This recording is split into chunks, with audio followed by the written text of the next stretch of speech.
নারায়ণগঞ্জের সিদ্ধিরগঞ্জের মৌচাক এলাকায় অভিযান চালিয়ে ৬,০০০ কেজি নিষিদ্ধ পলিথিন জব্দ করেছে শিমরাইল হাইওয়ে পুলিশ।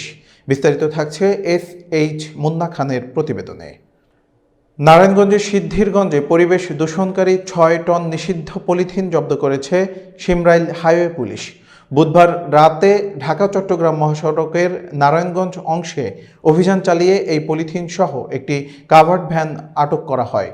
সহকারী পুলিশ সুপার জাহিদুর রহমান চৌধুরী বলেন, পলিথিনের এই চালানটি চট্টগ্রামের সাতকানিয়া থানার কেরানীরহাট এলাকায় যাচ্ছিল। গোপন সংবাদের ভিত্তিতে অভিযান চালিয়ে এটি জব্দ করা হয়েছে।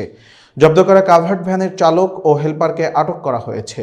পুলিশ জানায়, পলিথিন পরিবেশের মারাত্মক ক্ষতি করে। এ ধরনের অভিযান অব্যাহত থাকবে বলে জানান কর্মকর্তারা।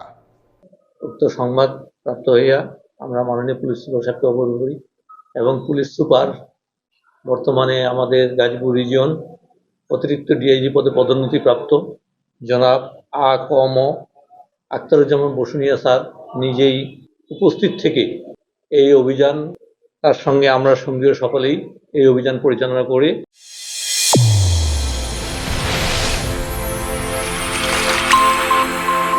চ্যানেল A1 হৃদয় রেসপন্স।